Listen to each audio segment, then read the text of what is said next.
தான் பெண் சுதந்திரமா? யார வேணா கட்டிக்கலாம், யார வேணா போய்க்கலாம், எப்ப வேணா போய்க்கலாம். Enjoyment without responsibility. இவனையெல்லாம் போக்சோ சட்டத்துல கைது பண்ணணும். ஸ்கூலுக்கு போகுது, இப்படி நடந்தா பேட் கேர்ளா இருந்தா ஒத்துக்குவியா நீ? நம்ம வீட்டு பொண்ணுக்கு வந்தா வெக்கமா இல்ல உங்களுக்கு எல்லாம்? கேட்டா ஈவேரா கட்டற்ற பாலியல் சுதந்திரத்தை ஆதரிச்சாரு. இந்த பேட் கேர்ள்னு ஒரு திரைப்படம். அந்த பேட் கேர்ள் திரைப்படத்துல பள்ளிக்கூடத்துக்கு வரக்கூடிய சிறுமி காமத்துல ஈடுபடுவது, காதல்ல ஈடுபடுவது, தட்டி கேட்கிற பெற்றோரை அந்த சிறுமி எதிர்த்து பேசி தற்கொலை மிரட்டல் விடுப்பது.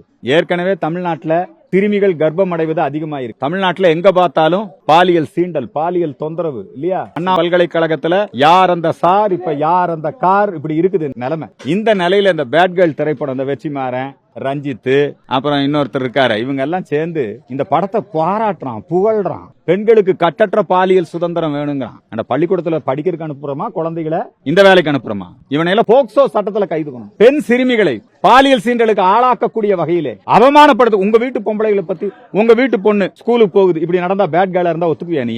நான் கேட்கிறேன், விஜய் சேதுபதியும் வெற்றிமாறனையும் இந்த ரஞ்சித்தையும் பார்த்து கேட்கிறேன். சேரன் ஒரு திரைப்பட இயக்குனர், அவங்க மக இப்படி போய் மாட்டிக்கிட்டாங்க. எல்லாரும் போய் காலில் விழுந்து அந்த பெண்ணை மீட்டுட்டு வந்தாங்க. நம்ம வீட்டு பொண்ணுக்கு வந்தா வெக்கமா இல்ல உங்களுக்கு எல்லாம்? கேட்டா ஈவேரா கட்டற்ற பாலியல் சுதந்திரத்தை ஆதரிச்சாரு. அதை விட வீரமணி ஒன்று சொன்னாரு, என்ஜாய்மெண்ட் வித்அவுட் ரெஸ்பான்சிபிலிட்டி. கட்டற்ற பாலியல் சுதந்திரம், தாலி, பெண்களுக்கு வேலி, குடும்ப அமைப்பை சிதைக்கணும். மணியம்மை நூற்றாண்டு விழா நடத்துறாங்க. அதுல என்னங்கிறாங்கன்னா, பெண்கள் சமையல் செய்யக்கூடாது, வீட்டுல சமையல் அறை இருக்கக்கூடாது, பெண்கள் ஆண்கள் மாதிரி உடை அணிஞ்சுக்கணும். இதுதான் பெண்ணியமா? இதுதான் பெண் சுதந்திரமா? யார வேணா கட்டிக்கலாம், யார வேணா போய்க்கலாம், எப்ப வேணா போய்க்கலாம். Enjoyment without responsibility. இது ரொம்ப தப்பு. அதை மையமாக வச்சு, அதுவும் பிராமண சமூகத்து குழந்தைகளை, பெண் குழந்தைகளை குறிவைத்து இந்த படம் எடுத்திருக்கிறாங்க. அந்த படத்தினுடைய டீசரை பார்த்து அதிர்ச்சி அடைஞ்சிருக்கிறோம். அந்த டீசரை தடை செய்ய வேண்டும், அந்த படத்தை தடை செய்ய வேண்டும். இந்த பேட் கேர்ள் திரைப்படம் தவறான முன்னுதாரணம். அது சம்பந்தமாகவும் நாங்கள் தணிக்கைத்துறை, நீதித்துறையில முறையிட்டிருக்கிறோம்.